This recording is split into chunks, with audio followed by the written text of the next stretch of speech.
and welcome to Hawk Talk TV. I'm Michael Lanier, and joining us today is men's head basketball coach Brad Hoyt. Thank you for joining us today. How are you, sir? I'm great. Looking forward to it. Appreciate it. Heck yeah.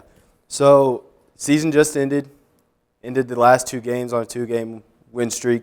For the people at home, tell us your thoughts and what you thought about those last two games. Yeah, I think the last two were good, right? I think obviously you end the year on a couple wins, and again, we want to keep playing, right? Like we want to play into this next week, but in a really, really tough week, which that last week of the year is, if you know you're not playing again after that, I thought our guys did a really good job of sort of a little bit of maturity, a little bit of kind of toughness attached to them, and figuring out the one on Thursday was a big deal, but Indianapolis is really good. They're a top 4 team in the league, and so to go to their place and sort of gut one out, I thought was in a weird year with a bunch of ups and downs attached to it, we might as well go and win a 1-point game on the road at a top 4 team in the league.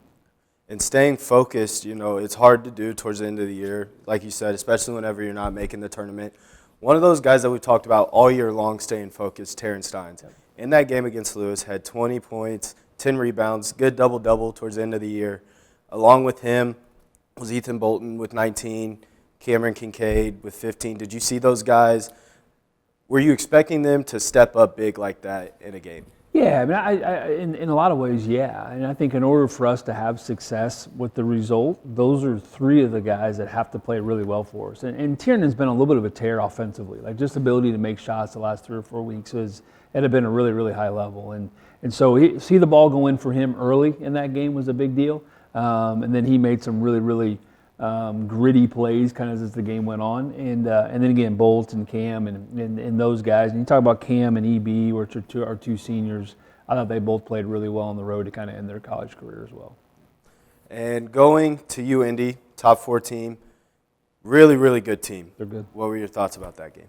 Yeah, it was weird. It was shot clock didn't work. We had a fire alarm go off in the middle of the game, and we all had to leave the arena and then come back in. It kind of summarized the last 4 or 5 months for us as we've battled all the injuries and some things outside of our control. So, but our guys, we were tough. We weren't great defensively in the first half, but we were really good offensively. We were pretty darn good defensively in the second half. So we gave ourselves enough chance. Guys made some plays. We executed some stuff a little bit. We had some energy and some juice to us.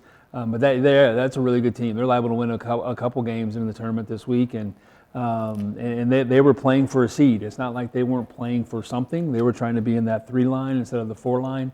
But we did enough right things to be able to escape with a really good win.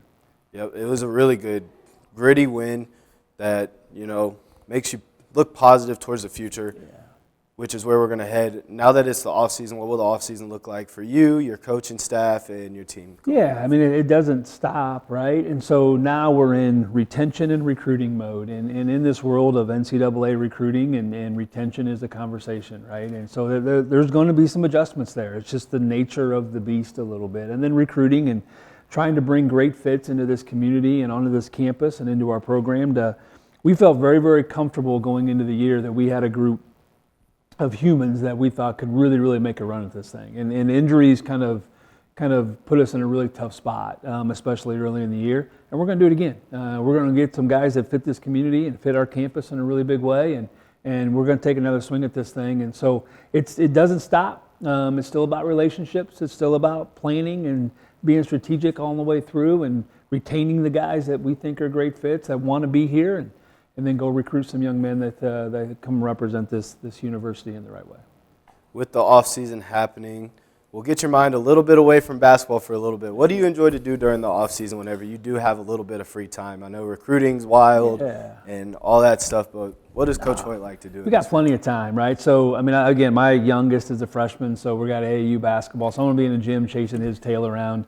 But what I like to do, I'll hit the golf ball around a little bit. I like hanging out with friends and working around the house and just kind of breathing a little bit. Being around our family. I got 2 kids that are outside the house, so we'll go spend some time with them a little bit. And I've got a daughter getting married, so we got some wedding planning to do as well. So it's a ton of family time, which I'm really, really looking forward to. And at the same time, and in the same sort of time frame, also continue to grow this program the way we want to grow it. Sounds like an exciting off season ahead. I appreciate it. Thank you for joining us today. Thank you.